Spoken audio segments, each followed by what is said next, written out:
10 محرم الحرام کو کربلا کا واقعہ رونما ہوا تو اس موسم میں اطراف و اکناف عالم میں اس حوالے سے بات ہوتی ہے، ذکر کیا جاتا ہے۔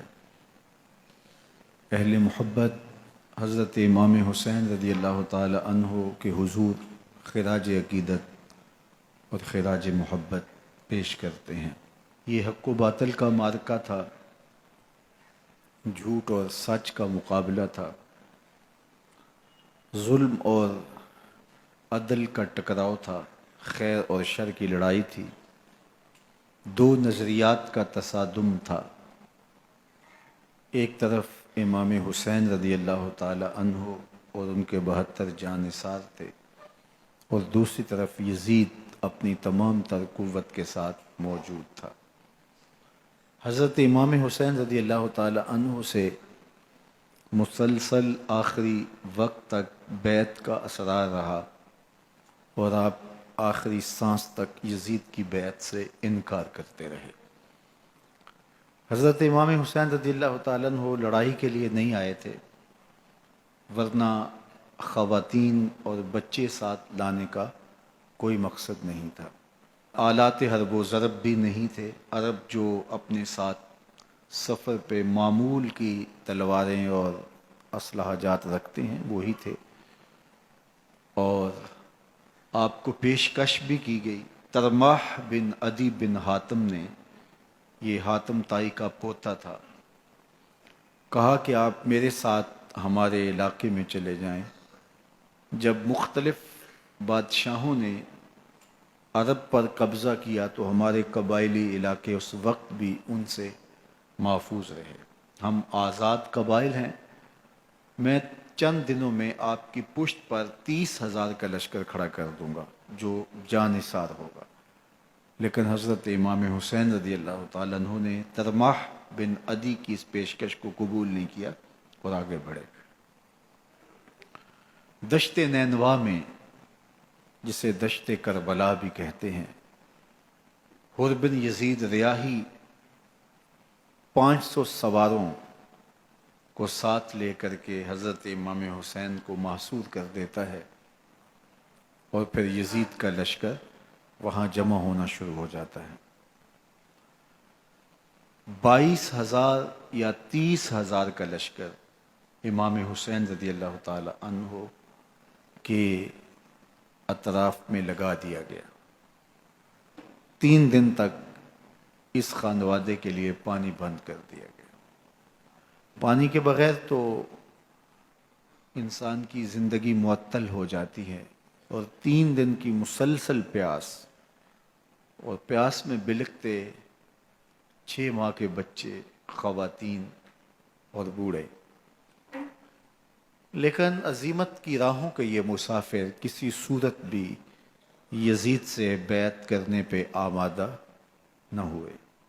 یہ ایک حیلہ تھا کہ پانی بند کریں گے، بچے بلکیں گے، خواتین بے چین ہو جائیں گی تو یہ مجبور کر دیے جائیں گے۔ لیکن کہا تم جو کرنا ہے کرو۔ یہ بات طے شدہ ہے کہ ہم یزید سے بیعت نہیں کریں گے۔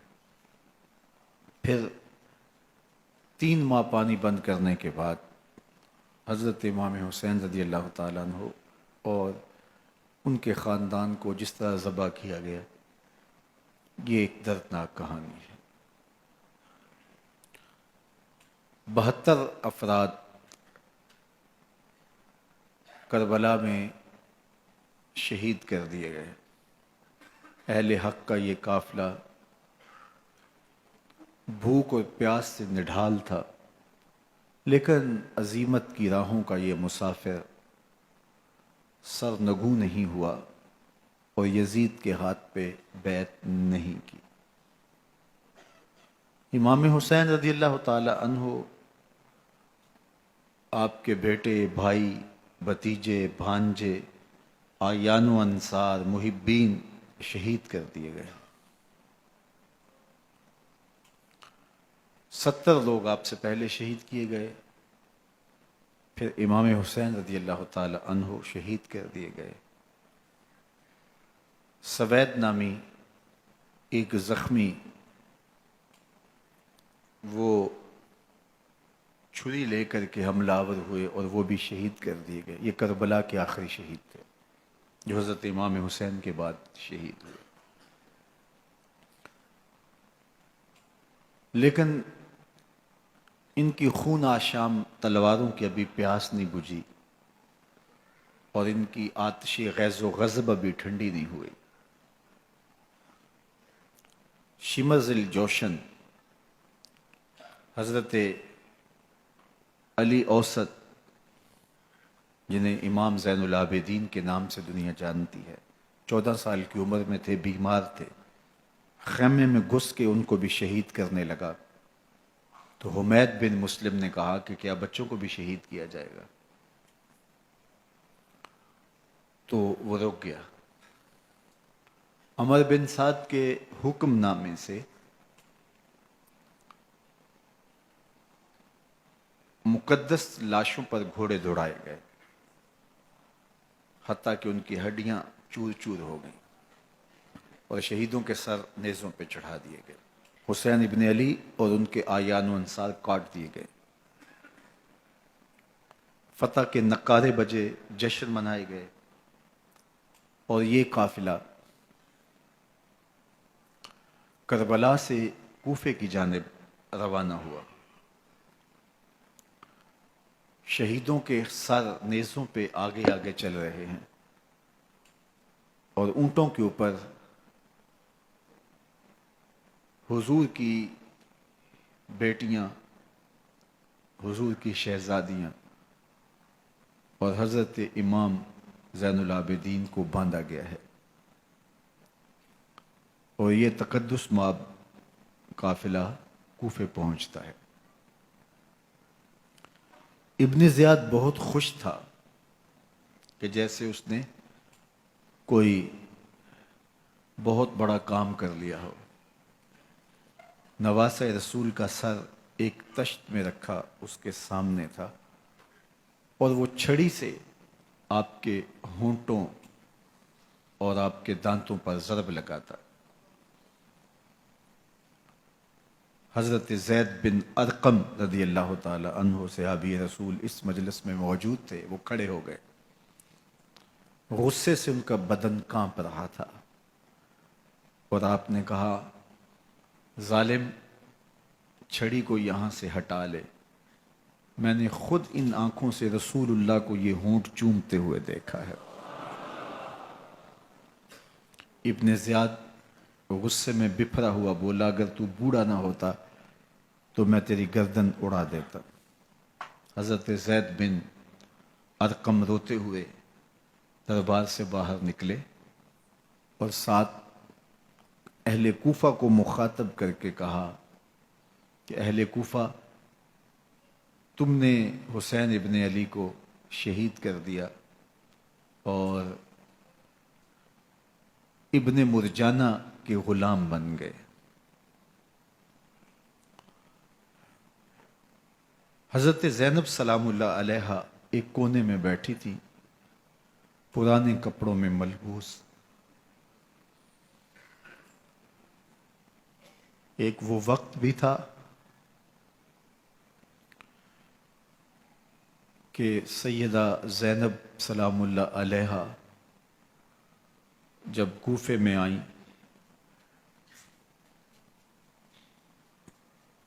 سیدنا علی المرتضیٰ کے زمانے میں، ان کے دور خلافت میں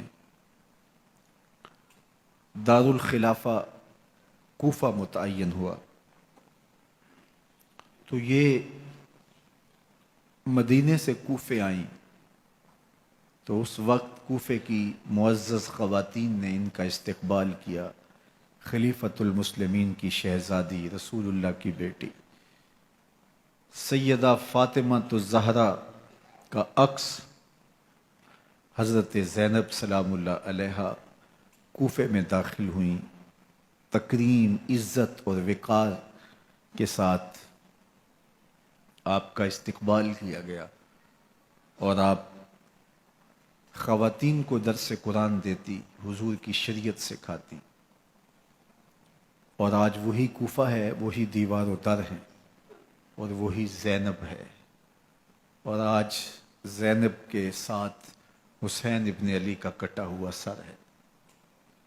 پرانے کپڑوں میں ملبوس حضرت زینب سلام اللہ علیہ آج اسی کوفے میں داخل ہوئی ہیں۔ دارالامارت کے ایک کونے میں تشریف فرما ہے کہ ابن زیاد پوچھتا ہے یہ خاتون کون ہے؟ حضرت زینب خاموش رہیں۔ اس نے دوسری مرتبہ پوچھا، آپ پھر خاموش رہیں۔ تیسری مرتبہ پوچھا، آپ پھر خاموش رہیں۔ پھر ایک لونڈی نے بتایا یہ زینب بنت علی ہیں۔ تو اس کے سامنے حضرت امام حسین کا کٹا ہوا سر پڑا تھا، اور وہ حضرت زینب سے مخاطب ہو کے کہنے لگا کہ اللہ نے تمہیں شکست دی اور یزید بن معاویہ کو فتح عطا کی۔ تو حضرت زینب سلام اللہ علیہ پھر دربار ابن زیاد میں ایک خوبصورت خطبہ عطا کیا۔ زینب بول رہی تھی، لگ رہا تھا مولا کائنات بول رہے ہیں۔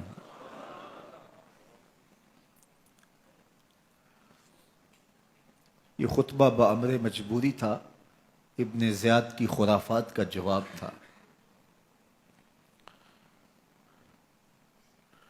تو ابن زیاد سے اس کا جواب تو نہ بن پڑا، لیکن کہنے لگا کہ بڑی مکفہ اور مسجع گفتگو کی، تمہارا باپ علی بھی بہت اچھا شاعر تھا۔ تو سیدہ زینب سلام اللہ علیہ نے فرمایا ہمیں مکفہ گفتگو سے کیا غرض، یہ تو ایک حقیقت ہے جو ہم نے بیان کی۔ تو حضرت علی اوسط امام زین العابدین بھی پاس تھے، تو دیکھ کر کے کہنے لگا کہ یہ لڑکا کون ہے؟ تو فرمایا میں علی بن حسین ہوں۔ تو کہا کہ انہیں تو قتل کر دیا گیا۔ کہا وہ میرے بھائی تھے اور ان کا نام بھی علی تھا، میرا نام بھی علی ہے۔ تو اس نے کہا کہ اس لڑکے کو لے جاؤ اور قتل کر دو۔ حضرت زینب علی اوسط امام زین العابدین کے ساتھ چمٹ گئیں اور کہا کہ اگر تم اسے قتل کرو گے تو اس کے ساتھ مجھے بھی قتل کرنا ہوگا۔ تو ابن زیاد کہنے لگا کہ یہ عورت سچ کہتی ہے، واقعی اس کے جذبات یہی ہیں۔ اور الصلاۃ جامعہ کی پکار کے ساتھ مسجد کوفہ میں آ گیا۔ کوفے کے لوگ سارے ابن زیاد کے سامنے تھے۔ امام حسین کا کٹا ہوا سر ابن زیاد کے سامنے تھا، اور اس نے کہا کہ اللہ نے یزید بن معاویہ کو فتح دی اور کذاب ابن کذاب معاذ اللہ حسین ابن علی کو شکست دی۔ جب اس نے یہ بات کہی تو عبداللہ بن عفیف الازدی رضی اللہ تعالی عنہ موجود تھے، وہ کھڑے ہو گئے۔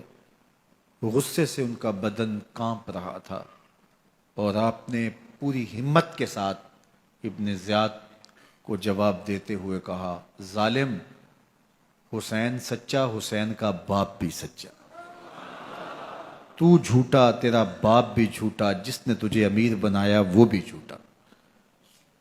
تو ابن زیاد نے جب اپنے بارے عبداللہ بن عفیف سے یہ بات سنی تو اس نے حکم دیا کہ ان کا سر کاٹ دیا جائے، اور پھر حضرت عبداللہ ابن عفیف رضی اللہ تعالی عنہ کو شہید کیا گیا اور ان کی لاش کو سولی چڑھا دیا گیا۔ حق کی راہ کے یہ مسافر اپنی جان کس طرح راہ خدا میں سپرد کر رہے تھے۔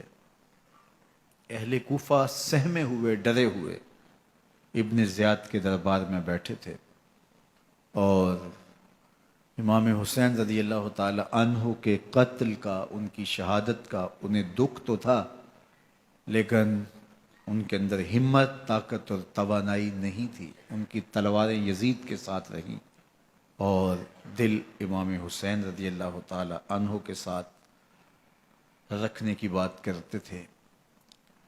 پھر یہ قافلہ کوفہ سے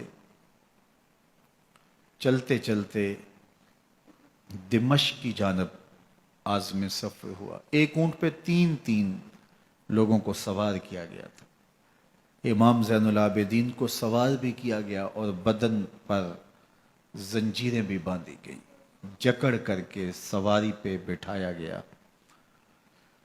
اللہ اکبر. جہاں جہاں سے یہ لوگ گزرتے لوگوں کو ان کی حالت پہ رحم آتا. بہت سارے لوگ نہیں جانتے تھے یہ کون ہیں. عمومی طور پہ راستوں میں یہی بتایا گیا کہ کچھ باغی لوگ ہیں جنہوں نے حکومت سے بغاوت کی، تو ان کے کیفر کردار تک پہنچا دیا گیا. راستے میں ایک گرجا گھر آیا اور وہاں یہ لوگ رات رکتے ہیں. گرجا گھر کی دیوار پہ لکھا ہوا تھا اترجو امت قتلت حسینا شفاعت جدہ یوم الحساب. کیا وہ امت جنہوں نے حسین ابن علی کو شہید کیا قیامت کے دن انہی کے نانے سے شفاعت مانگیں گے؟ کس منہ سے شفاعت طلب کریں گے؟ اسی حسین ابن علی کے نانا سے جن کے بیٹے کو، جن کے شہزادے کو، نواسے کو ان لوگوں نے شہید کیا. جب یہ تقدس مآب قافلہ دمشق پہنچا تو راستے میں ایک شخص قرآن مجید کی تلاوت کر رہا تھا. اپنے مکان کی چھت پہ بیٹھ کے تلاوت کر رہا تھا، اور یہ قافلہ اس طرح سے گزر رہا تھا کہ شہیدوں کے کٹے ہوئے سر نیزوں کی نوک پہ تھے، اور عصمت شیار خواتین اور امام زین العابدین اونٹوں پہ بندھے ہوئے تھے. تو پڑھنے والا تلاوت کر رہا تھا کہ کہف اور رقیم یہ ہماری نشانیوں میں سے بڑی عجیب نشانیاں ہیں.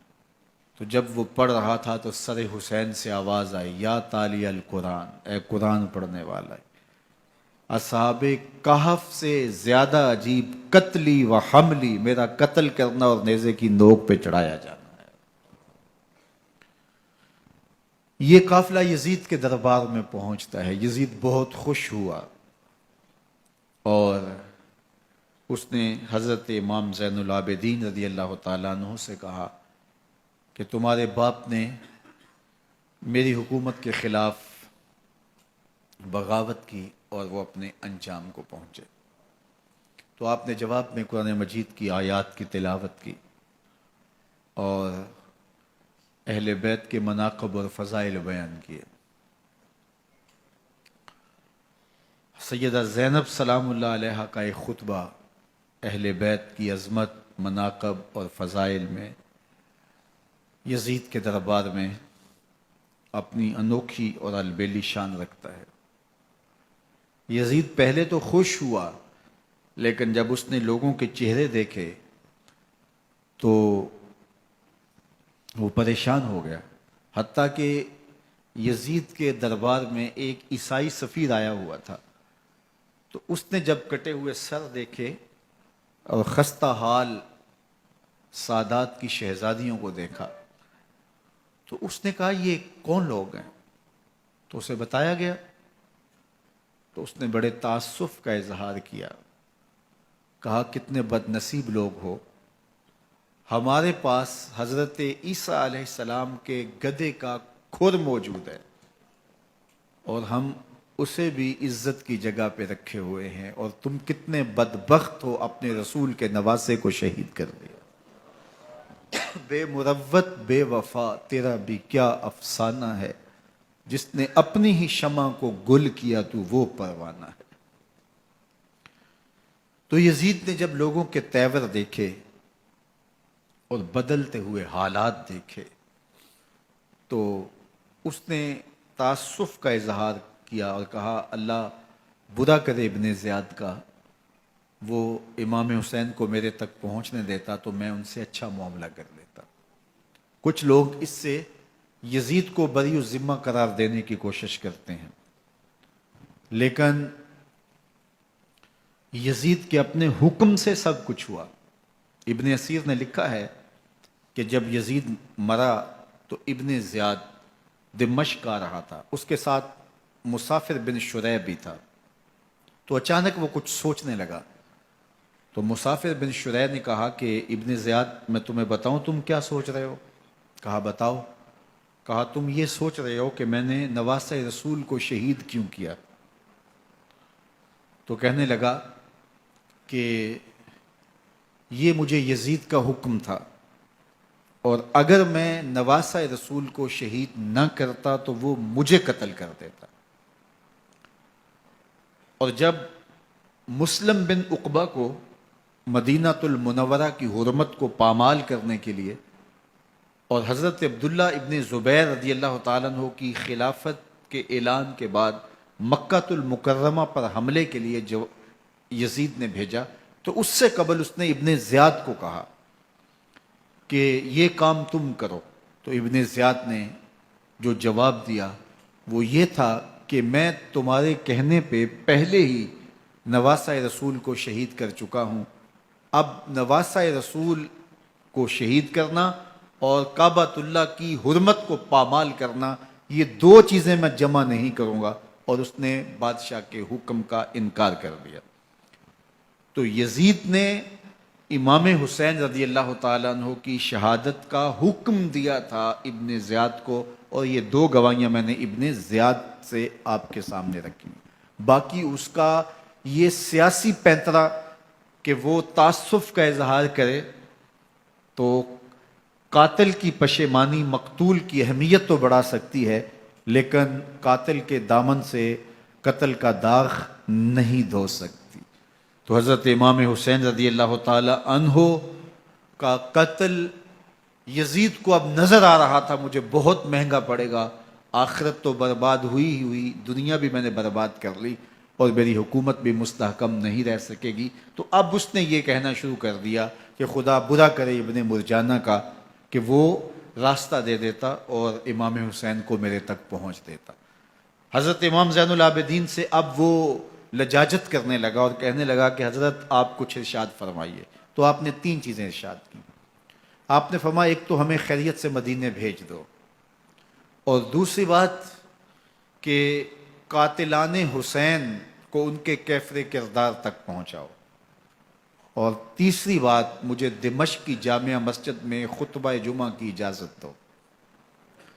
اس نے کہا کہ خطبہ جمعہ کی اجازت بھی دیتا ہوں، آپ کو خیریت سے مدینہ المنورہ بھی روانہ کر دیا جائے گا، لیکن قاتلان حسین کو کیفر کردار تک پہنچانا یہ میرے بس میں نہیں ہے، یہ ممکن نہیں ہے۔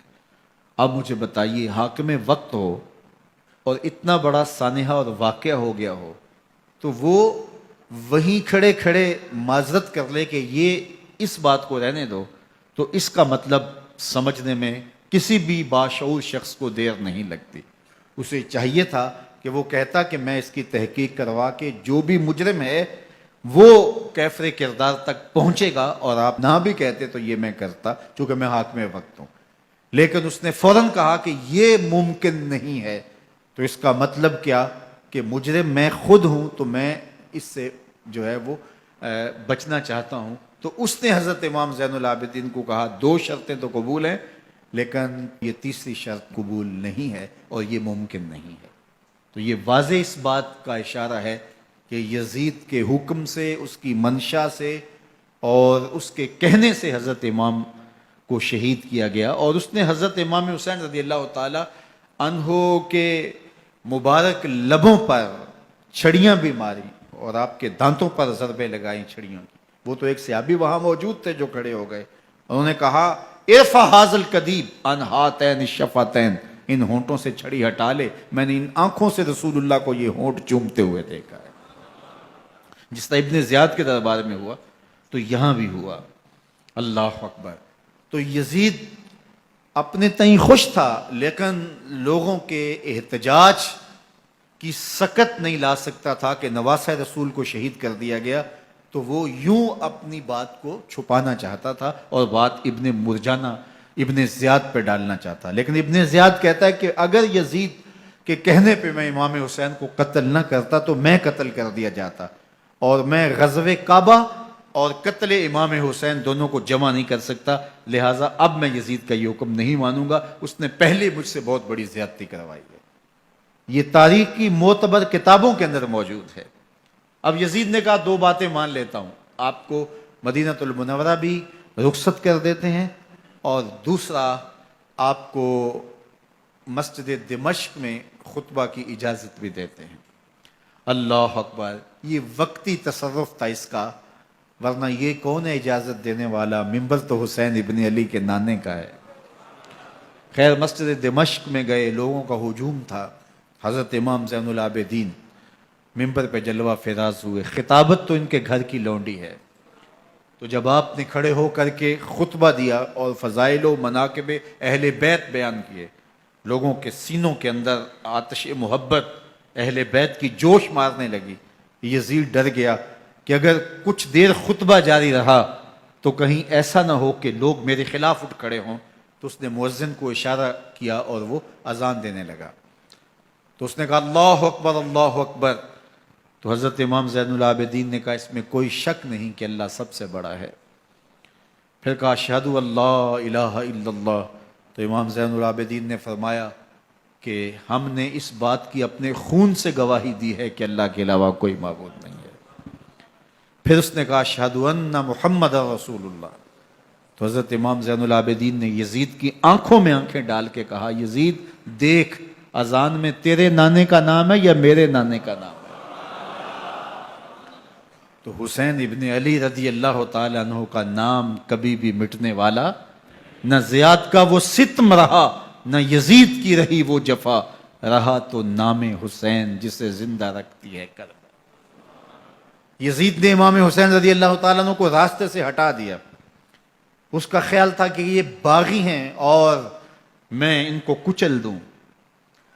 حضرت امام حسین شہید کر دیے گئے، ان کا خاندان شہید کر دیا گیا۔ صرف 14 سال کے امام زین العابدین رضی اللہ تعالی عنہ اس حادثے میں، اس واقعہ میں جو ہے وہ بچے، اور سب سے زیادہ دکھ اپنی آنکھوں سے انہوں نے دیکھے، کربلا کا منظر بھی دیکھا، کوفے کا دارالامارہ بھی دیکھا، اور دمشق کا دربار یزید بھی دیکھا، اور پھر یہاں سے مدینے پہنچ کر اہل مدینہ سے جو سامنا ہوا امام زین العابدین نے وہ لمحے بھی دیکھے۔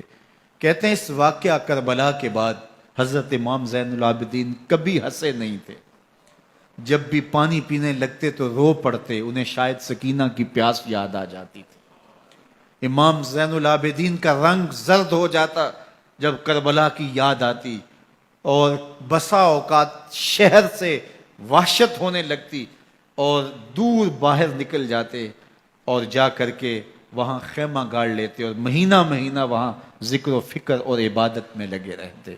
امام زین العابدین کے ہاتھوں میں ہتھ کڑیاں، پاؤں میں زنجیریں، اور اونٹ پہ باندھ کر کے جب حضرت امام زین العابدین کو شہیدوں کی لاشوں کے قریب سے گزارا گیا تو غشی پہ غشی طاری ہو رہی تھی امام زین العابدین پہ، اور وہ گھڑیاں بھی امام زین العابدین پر کتنی دردناک تھیں کہ جب شہزادیاں اونٹوں کے ساتھ باندھی گئی تھی اور امام زین العابدین اپنے بابا کا سر اپنے سامنے چلتا ہوا دیکھتے تھے، اور یہ دردناک لمحے کہ جب رات کی گھڑی آئی تو زینب سلام اللہ علیہ نے دیکھا کہ زین العابدین کے آنسو نہیں تھمتے اور ان کو غشی پہ غشی آتی ہے، تو وہ آگے بڑھ کے ان کو اپنی آغوش میں سمیٹتی ہیں اور کہا زین العابدین کیا ہوا؟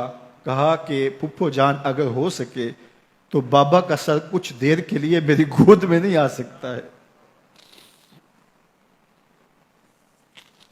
وہ وقت بھی امام زین العابدین پہ آتا ہے جب زخم اور درد اور دکھ حد سے تجاوز کرتے ہیں تو زین العابدین مدینہ کی طرف منہ کر لیتے ہیں اور حضور کی بارگاہ میں ہوا کے ہاتھوں پیغام بھیجتے ہیں، ان نلتا یا ریح الصبا یومن الی ارض الحرمی بلغ سلامی روزتن فیہ النبی المحترمی یا رحمت للعالمین ادرک لزین العابدی محبوس عید الظالمی فی الموکب والمزدحمی۔ امام زین العابدین نے یہ سارا دردناک منظر اپنی آنکھوں سے دیکھا اور یہ سارے دکھ سہے۔ امام زہری کہتے ہیں کہ ولید کے زمانے میں دوبارہ امام زین العابدین کو پکڑ لیا گیا اور ان کے ہاتھوں میں دوبارہ ہتھ کڑیاں اور پاؤں میں بیڑیاں ڈال دی گئیں۔ میں ملنے گیا تو جو ہی امام کے ہاتھوں میں ہتھ کڑیاں دیکھی تو میرا دل ڈولنے لگا اور میری آواز گلے میں دب گئی اور آنسو تھے کہ تھمتے نہیں تھے۔ تو امام زین العابدین نے مجھے دیکھا تو مجھے تسلی دیتے ہوئے کہا زہری کیا ہوا تمہیں؟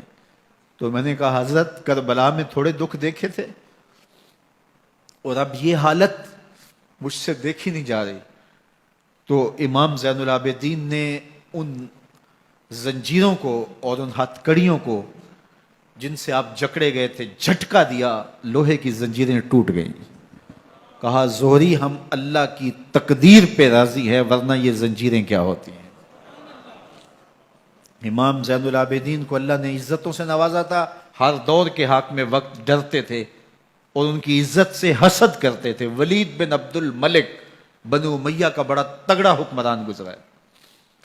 ایک دن طواف کرتے کرتے حجر اسود کے سامنے آیا اور اس کے دل میں آیا کہ میں حجر اسود کو بوسہ کروں، لیکن رش اتنا تھا کہ آگے بڑھنے کی ہمت نہ ہوئی اور پیچھے ہٹ کے کھڑا ہو گیا کہ رش کم ہوتا ہے تو میں حجر اسود کو چومتا ہوں۔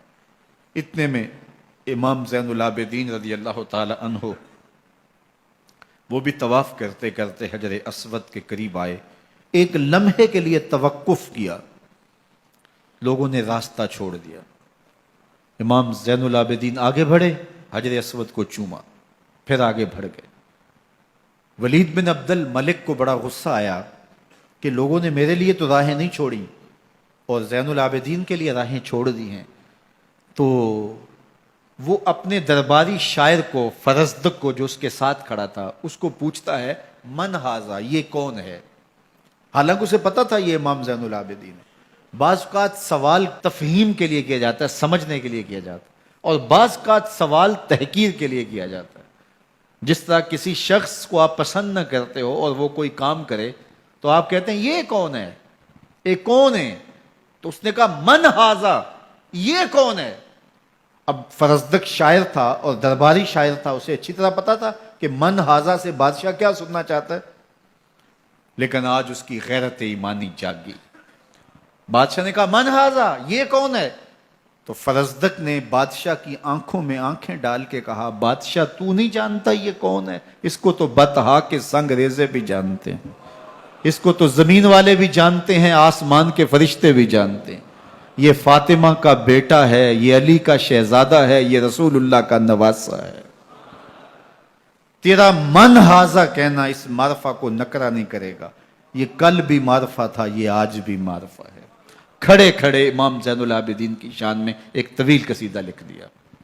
بادشاہ تو اس سے کچھ اور سوچ رہا تھا، الٹ ہو گیا، اس نے ایک فرزدق کو جیل میں ڈال دیا۔